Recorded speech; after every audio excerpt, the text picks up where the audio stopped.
Salut tout le monde, bienvenue dans Qu'est-ce qui me saoule dans ma soul. Aujourd'hui, je suis avec un habitué. En fait, c'est sa deuxième fois qu'il embarque, Ben Exact. Maurice. Oui. Comment ça va? Ça va très bien. Ça va très bien. Puis là, aujourd'hui, tu vas nous parler de quoi?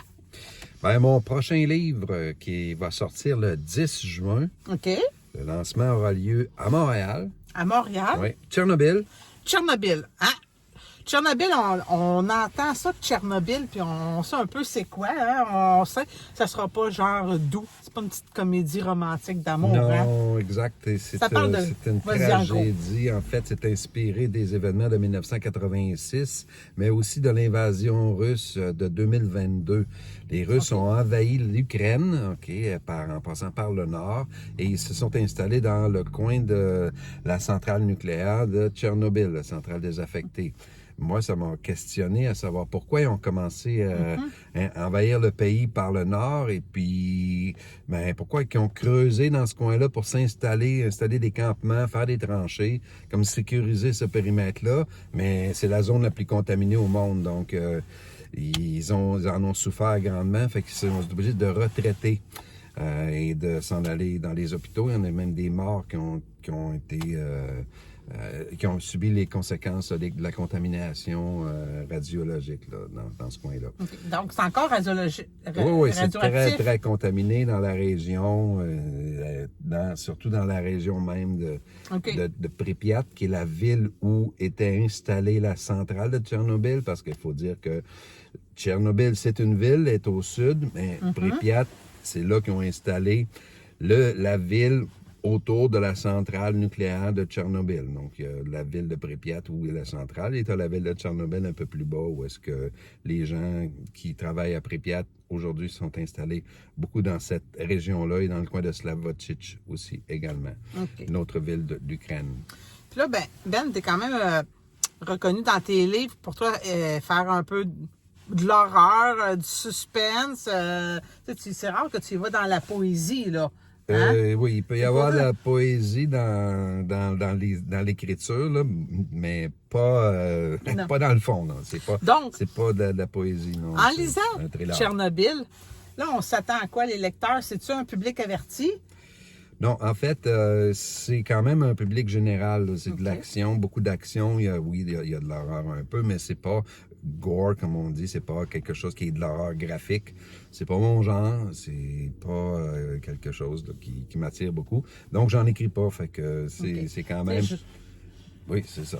Genre, moi, je suis un petit peu chochotte, je le dis, là, j'ai peur. Hein? J'écoute Walking Dead, puis j'ai écouté Walking Dead dans le temps que j'avais la chienne. Ouais. Est-ce que je vais avoir peur en lisant ça avant de me coucher, là, moi, mettons, là? Ben, en fait, oui, tu vas te troubler parce qu'il y a beaucoup d'événements troublants là-dedans. Là. Fait que mes recherches m'ont mené à trouver des choses là, vraiment préoccupantes qui sont encore là aujourd'hui et surtout des secrets qui sont inexpliqués. Là. C'est ça, des choses... T'as vraiment creusé des... oui, mais c'est ça. Il y a 4 ans de recherche là, derrière ça là, pour arriver à ce résultat-là. OK, là, tu es en train de me dire que ça fait 4 ans que tu as eu l'idée il y a 4 ans d'écrire ça, sûrement en lien avec la guerre en Ukraine. Exactement. Avec l'invasion en Ukraine en 2022 a été pas mal l'événement déclencheur qui m'a titillé à savoir qu'est-ce qu'il en est aujourd'hui de Tchernobyl, pourquoi les Russes s'intéressent encore à ça. Et j'ai découvert qu'il y avait plein de secrets autour de Tchernobyl, des dossiers qui sont encore scellés, pour lesquels on n'a pas d'explication. Donc, c'est ça. J'ai fouillé un peu et je me suis aperçu qu'il y avait beaucoup de matière à faire un roman là-dedans. Oui, parce que dans le fond, Tchernobyl, tu sais, c'est une ville. Oui, il y a la ville de Tchernobyl et la ville de Pripyat, comme je disais, oui. OK. Mais on entendait ça. Tu sais, c'est pas juste depuis 2022 qu'on entend parler de Tchernobyl. Fait que déjà, avant ça, Tchernobyl, c'était déjà quelque chose, une ville qui était comme pas le fun à aller. Tu dis pas, youhou, je m'en vais en vacances à Tchernobyl. De façon surprenante, il y a quand même 100 000 personnes par année qui, avant la guerre, allaient visiter la région. C'est l'endroit touristique, un des endroits primés Les gens vont visiter parce Oui, qu'ils sont en Europe. curieux de voir... Exactement. C'est le tourisme noir qu'on appelle, là. C'est ça. Donc, C'est quoi le tourisme noir, là? Fais-moi c'est l'explication. du tourisme qui visite des endroits soit interdits ou des endroits un peu avec des passés troublants, morbides, un peu comme dans le cas de Tchernobyl, où est-ce que la ville a été détruite avec l'explosion de la centrale nucléaire en 1986. OK.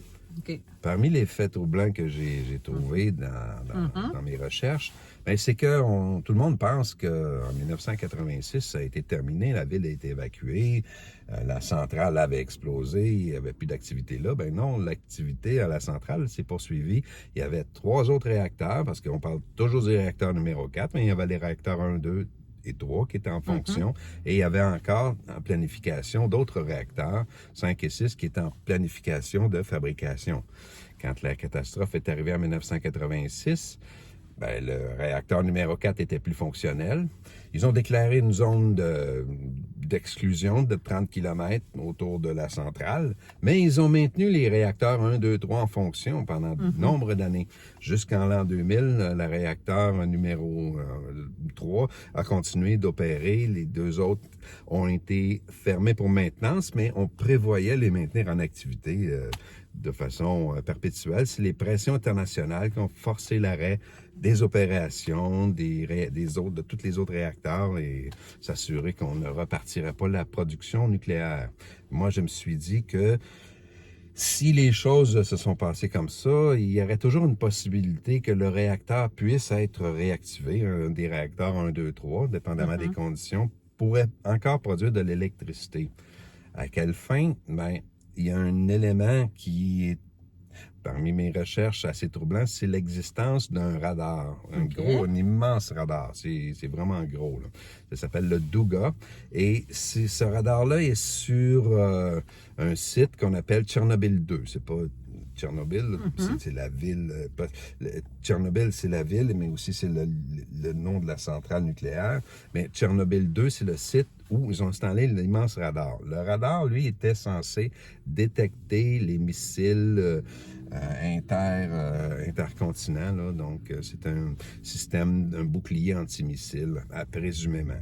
Sauf que les analystes qui ont examiné le radar se sont aperçus que c'est pas un radar qui est récepteur, c'est un radar émetteur. Il y avait un signal qui était émis de ce radar-là. Et ben, ce signal-là est assez troublant parce qu'il perturbait les ondes de communication des vaisseaux maritimes et des avions et les communications d'ondes courtes. Fait que, avec un signal perpétuel. Cette machine-là est très bizarre parce que pourquoi être aussi gros que ça? Pourquoi avoir construit quelque chose d'aussi gros et d'aussi encombrant que ça, juste pour détecter des présences de missiles, alors que les étrangers ailleurs, il y avait d'autres technologies. Et ce qui est un autre fait encore plus troublant, c'est que le radar Duga, ben, finalement, il n'était pas capable de faire le travail pour lequel il a été conçu. Ils ont investi des milliards, d'équivalent de milliards de dollars là, à l'époque, pour faire fonctionner un appareil qui, finalement, ne servait pas à la raison pour laquelle il avait été conçu. Mais ça, ça fait partie des secrets, parce qu'on ne sait pas exactement pour quelle raison il avait été conçu. Parce que le radar Duga, ben, il y avait plusieurs fonctions. Il y avait une fonction qui était... Ça relèverait du rayon des complotistes. Là. Où est-ce qu'on pense que le radar avait une fonction de manipulation des esprits. Et pourquoi on pense ça? C'est qu'il y a un mini Duga qui a été inventé, un mini appareil qui est inventé pour le traitement des maladies, qui s'appelle le LIDA. Et ça a été étudié aux États-Unis pendant la période où on développait le prototype MK Ultra. Là, les Américains s'intéressaient aussi à la manipulation des esprits par des machines. Les Russes avaient ça. C'était le LIDA qui, à échelle du Douga, ben c'est un mini Douga. OK. Fait que, donc, c'est assez curieux de savoir que ils ont construit une espèce de radar qui, dans le fond, est basé sur un appareil qui est censé contrôler les esprits. Ce que le Douga, l'appareil LIDA fait, c'est qu'il amortit l'état émotionnel des gens, les rend plus apathiques, donc ça les ralentit. OK. Dans ma fabulation, moi, j'ai pensé que si le radar Douga était toujours en fonction, ça pourrait expliquer la baisse du quotient intellectuel des populations occidentales. Ce qui est un fait, c'est un fait avéré. Les populations occidentales, la baisse du quotient intellectuel est une courbe descendante depuis, oui, c'est ça, depuis les années 60. Tout ça à cause du radar, là. Ben, moi, c'est ce que j'ai dans l'hypothèse là, que j'ai Parce soulevée. que là, dans le fond, ton livre, là, c'est quand même de la fiction. C'est de la science-fiction, mais c'est basé tout ça sur des réalités scientifiques. Okay. Parce que, comme je le disais, le principe du Douga, qui est basé sur le principe du LIDA, mais c'était effectif, là. Ça avait ces effets-là. Ils ont été étudiés sur des animaux. Ça les rendait plus apathiques, moins réactifs, et tout ça plus dociles en particulier. Donc, moi, j'ai pensé que les Russes, à l'époque, les Soviétiques, en fait, là, qui manipulaient ça, qui ont conçu ça, la faisaient à dessein de ralentir un peu, de rendre l'Occident un peu plus apathique. Là, pouvoir leur rentrer dedans par la suite. Exactement, ou je ne sais quelle raison, parce qu'on ne sait pas toutes les données autour du Douga. Note à tout le monde, n'allez pas vivre en Occident, vous allez être là. Non, mais c'est ça, c'est vrai, c'est ça, c'est documenté. Les Occidentaux ont un quotient intellectuel moyen inférieur aux gens qui vivent de l'autre côté. OK. Et puis, là... Tchernobyl, parce que tu en as écrit plusieurs livres, hein? Oui. Ça, c'est ton combienième? C'est mon 3e roman que j'ai écrit sous le nom de Ben Morris. Sinon, j'ai écrit avec Lou Bénédicte en coécriture. En 80, on a écrit Mélange mortel, qui est un polar. Mais là, lui, il est sorti sous le nom de Lou Bénédicte, mais il est en coécriture, celui-là. Mais tu as fait aussi t'as participé à beaucoup de petites... de nouvelles littéraires avec d'autres auteurs. Là. Oui, j'ai participé à des recueils. C'est ça, des recueils. De nouvelles, plusieurs, qui, pour la plupart, servaient à des causes caritatives. Donc, à aider des gens. Là, ça pouvait être les causes, là, la violence familiale, la violence faite aux femmes, des choses comme ça, l'autisme, entre autres. Okay. Puis là, dans le fond, celui-là, Tchernobyl, c'est comme ton premier qui est édité dans une maison d'édition, si je m'abuse. Oui, j'ai eu la chance de faire partie de l'écurie de l'Atelier des Rêves. Donc, j'ai été sélectionné par l'Atelier des Rêves pour l'édition de celui-là. Ce qui fait que je bénéficie de leur soutien pour la promotion du livre, mais aussi pour la distribution, parce qu'ils ont un distributeur en librairie, donc je vais être accessible chez les libraires, dans les librairies, non pas seulement comme sur Amazon avant, et dans certaines librairies, comme c'était le cas pour mes autres romans, là, je devrais être disponible dans toutes les librairies. Donc, Salon du livre de Montréal, Québec, en des fait, choses envisageables? Oui, c'est ça. Ils font, comme toutes les maisons d'édition, des demandes de participation au Salon du livre, là, mais il faut qu'ils soient acceptés comme maison d'édition. Ça, c'est hors de notre contrôle. Là. Exactement, on peut juste soumettre la candidature et attendre. Et puis, comment qu'on se sent là, quand on écrit un livre et qu'il est en maison d'édition? C'est-tu différent de quand que tu le publies en tant qu'auteur? Indépendant, excuse, ma phrase n'était pas finie. C'est sûr que quand on est habitué de le faire à compte d'auteur ou en auto-édition, c'est plus de travail. Donc, c'est parce qu'on a toutes les responsabilités, on doit tout faire.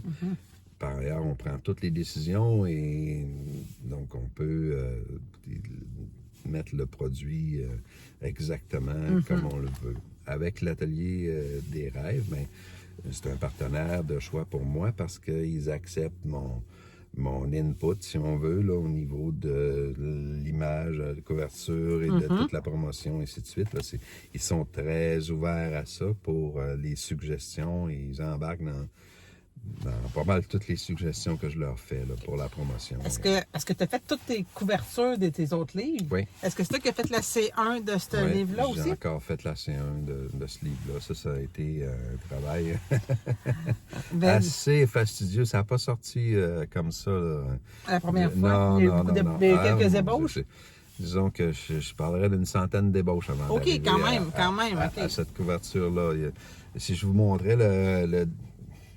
l'image de base, là, c'était basé sur un crâne là, qui était en mosaïque. OK. Un crâne de couleur bleue en mosaïque sur fond jaune. Ce qui fait que le crâne bleu sur fond jaune représentait l'Ukraine, le drapeau de l'Ukraine, les couleurs de l'Ukraine. C'était très évocateur.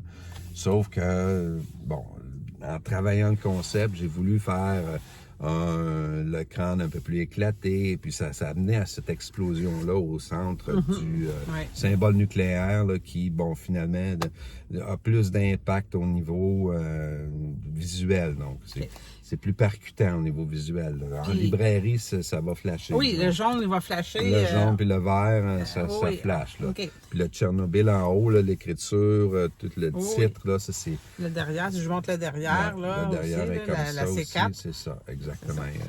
Et puis, donc, là, félicitations quand Merci. même, hein? Parce que, tu sais, je t'ai même pas félicité encore, mais on dirait que c'est comme...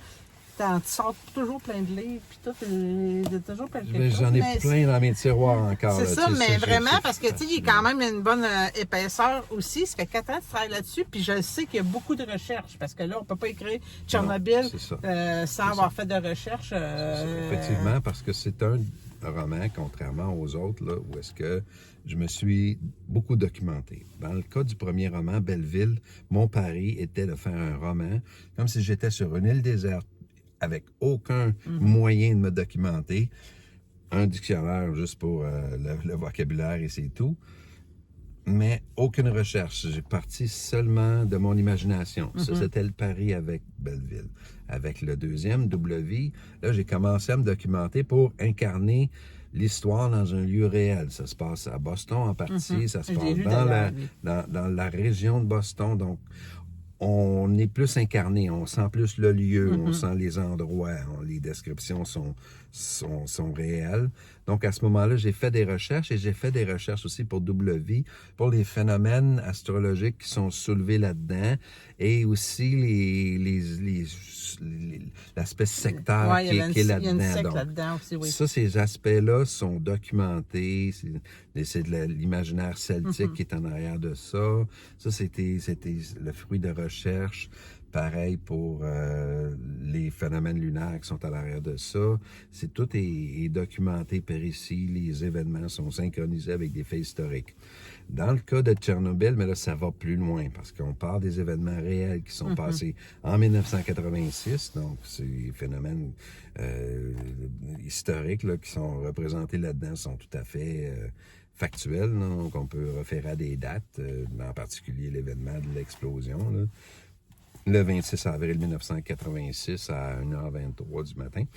Et après ça, ben, on a des événements qui se passent en 2022 qui sont aussi en parallèle de l'actualité qui se déroulait au même moment en 2022. Toutes les scènes qui sont là-dedans sont calquées sur la réalité. Même au début de l'histoire, là, je décris un match de soccer, là, mais c'est le vrai match de soccer. OK. Avec les vrais pointages, la vraie date. Donc, c'est vraiment très incarné dans la réalité historique de tout le roman, toutes les données factuelles que j'ai pu ramasser au niveau des recherches, mais se retrouvent là-dedans. C'est pas juste... Puis là, pour célébrer tout ce livre-là, t'as un lancement de privé quelque part? Le 10 juin, OK. à Montréal, à la librairie Raffin, sur Plaza Saint-Hubert. L'adresse exacte, je ne l'ai pas avec moi, mais c'est sur la Plaza, c'est la librairie Raffin, sur Plaza Saint-Hubert. La librairie Raffin sur la rue Saint-Hubert. Et voilà, c'est ça. Puis vous allez sur ma page, Ben Maurice, il y a un événement aussi sur Atelier des rêves, là, qui est là. Donc, vous allez vous retrouver facilement pour avoir ça. Vous marquez « Je participe » et ça va me faire plaisir de vous voir là. D'accord. Je mettrai Ben Maurice, ta page Facebook là-dessus. Oui. Et puis, c'est ça, je vais avoir des invités de marque, là. J'ai même Marie-Claude Cournoyer qui va être là. Ah oui? Ah oui? Ben oui, ben oui. Ça me fait plaisir d'y aller. Merci de m'avoir invité, Ben. Et puis, ensuite de ça, tu ne feras sûrement pas juste un événement pour ce livre-là. Il va sûrement avoir d'autres. Tu vas fêter plusieurs fois parce que, tu sais, je vous connais, là. On fête en double, en triple, en quadruple. Oui. Ben, je vais participer ce dimanche-ci, le 31 mai, à un concert bénéfice pour l'Ukraine. C'est organisé par Anne-Marie Dubois et 2 Ukrainiens de Drummondville. Ce sont 2 immigrants qui sont installés à Drummondville, qui viennent d'Ukraine, qui étaient à l'extérieur du pays quand l'invasion s'est passée en 2022. Ils ne sont jamais retournés. Ils sont venus s'installer au Canada pour, finalement, être en sécurité parce que ce n'était pas le cas dans leur ville.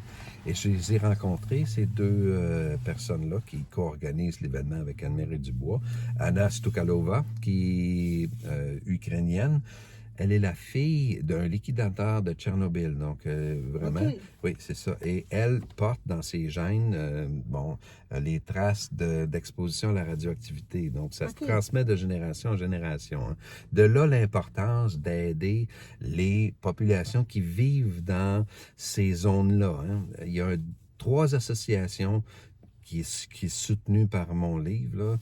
C'est les enfants de Tchernobyl, qui est une association française. On le voit ici, les enfants de Tchernobyl. C'est ça. Enfants de Tchernobyl, Bélarus, qui aident les enfants victimes, mais qui sont du côté du Bélarus. Et Séjour Santé Enfants Tchernobyl. Ça, on encourage les gens à contribuer à ces associations pour les aider dans leur mission. C'est dans l'intérêt de tout le monde que les populations qui vivent encore dans les zones contaminées, parce que la zone d'exclusion est de 30 km, mais la contamination se dissémine en dehors de ces zones-là. Et là, ce sont des populations, des zones habitées, des zones rurales pour la plupart du temps. Donc, ces gens-là vivent avec de l'exposition constante à la radiation. Fait que là, le 31, c'est ici à Drummondville. Là. Ici à Drummondville, au complexe Swift, là, de Nain Swift, le Canimex. Là, c'est ça. Où est-ce que l'événement littéraire... Le salon littéraire de Drummond a eu lieu là, la dernière celui de 2025. Là. Oui, c'est ça. Voilà, donc ça, c'est un événement. 2 pianistes en concert, 2 pianistes là, de grande réputation, là, Anne-Marie Dubois, qui va être là, qui a organisé le concert avec un autre pianiste de renom qui va être avec elle. Donc, un duo de pianistes là, qui vont interpréter des œuvres là, populaires très virtuoses. C'est des virtuoses là, qu'on a là. Puis là, j'ai su aussi que vous partiez, toi, puis Lou. Oui. Prenez l'avion pour aller où? On va en Belgique. On a été invité au salon de Somzé comme tête d'affiche là-bas. C'est un salon... Quand même, c'est pas n'importe quoi. Oui, c'est ça. C'est très, très flatteur. C'est un honneur pour nous autres de participer au salon de Somzé, qui est organisé par Déborah Colonado et son conjoint, qui ont eu l'idée de nous inviter comme personne... tête d'affiche. Ça, c'était très flatteur de recevoir cette invitation-là et ça va nous faire plaisir d'être là. Là, on parle du 28 juin, c'était le dimanche, pour les Européens là, qui vivent dans le nord de la France. Là, moi, je suis comme Marc-Claude Cournoyer, comment tu m'as nommé tantôt, l'invité... Est-ce que je vois là? Est-ce que je t'ai invité à aller là? Oui, je t'invite, c'est ça. Merci. C'est ça. Le billet, tout, tu me fournis de billets tout, là. Oui, je donnerai mon billet au retour, là, mais... non, mais... Tantôt, tu me proposais d'embarquer dans la niche à chien, là.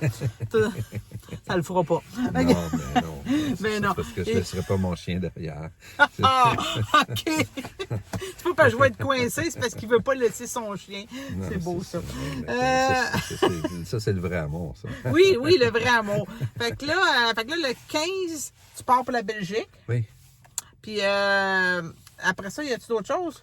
En fait, ce qu'on n'a pas mentionné, c'est que dans mon roman, j'ai la contribution d'un auteur français Ah oui, Oui. OK. Certains vont le connaître, là, Franck Tillier. C'est quand même l'auteur français de thriller le plus vendu OK. dans le monde. Fait que c'est quand même assez flatteur et un honneur d'avoir un texte de Franck parce qu'il m'a donné une nouvelle pour OK. ajouter à mon roman. Donc, il a accepté de participer avec moi dans ce projet-là. C'est Fait que dans le fond, une très belle... fait que ça, vous le très beau geste rencontrez de sa dans part. sa ville. Fait que là, je devrais le rencontrer dans mon séjour. Là. C'est prévu qu'on se rencontre là-bas. Le 23 juin. Ben, c'est ça qui est prévu. Fait que toi, C'est ça dans qui le est fond, prévu. là, tu ne fêtes pas la Saint-Jean, tu vas être au Québec. Tu vas Ouais, être, ben, c'est ça. Malheureusement, je vais manquer les festivités de la Saint-Jean ici. Quand on a là. ces opportunités-là, Ouais, on y c'est ça. va, on Ben, y va, j'avais on y le va. choix entre un concert OK. dans le parc ici en ville ou d'aller là-bas, mais Ben, malheureusement, écoute, c'est Ben, ça. merci, Ben, pour ce nouveau livre. Donc, il ne faut pas manquer le lancement le 10 juin. Le 10 juin, c'est ça, à Montréal, librairie Raffin. C'est là que tout part. Oui. Puis là, oui, après oui, ça, oui. Après ça, ben, vous le ça suivez va sur sa débouler. page Facebook. Il va peut-être réembarquer dans Soul. Je vais peut-être faire des livres dans ma Soul. On ne sait pas, on ben, sait pas. Ça, c'est c'est à mais vos risques et périls. Oui, puis là, c'est ça, mais ça va dépendre si t'as encore ta sauce. Oui, la sauce, c'est ça. Hein? Mais là, parlant maintenant, il y a la Soul qui saoule. Mais Ouais. toi, qu'est-ce qui te saoule? Ben là, qu'est-ce qui me saoule, ça serait qu'on perdrait, Qu'on perdrait. la série canadien Hurricanes. Là. Donc, Oui, c'est ça, oui, ça, hein. ça serait vraiment contrariant. Là. J'aimerais bien voir le Canadien en finale de la Coupe Stanley moi et aussi. puis ramener la Coupe à Montréal. Hey, en 93, la dernière fois, hein, j'étais en secondaire 4. Wow. Fait que c'est vrai que ça serait... Donc, ce serait un événement rassemblant pour les Québécois. Il me semble qu'on a besoin de ça. Oui. On a besoin de ça. Ça fait déjà du bien que les Canadiens soient en série. Oui, ils sont bons, puis... Ouais. Ils sont bons, ils sont spectaculaires. Fait que ça, vraiment, là, je suis très enthousiaste avec l'idée qu'on va avoir une autre série après celle-là. Oui! Ça serait vraiment nice qu'ils jouent contre Avalanche.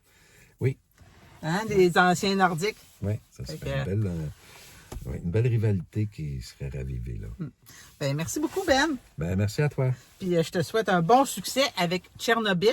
Puis là, ben, nous, on se voit le 10, hein, parce que Oui. j'ai été invité. Oui, voilà. Au moins, je suis invité à Ouais. Montréal, pas en Belgique, mais au moins, je suis à Ouais, Montréal. C'est oui. ça. Ben, merci Ben, quand la même. prochaine fois, là. Mais oui, c'est bon. Ben, merci. Merci. Là. Bye. Bye.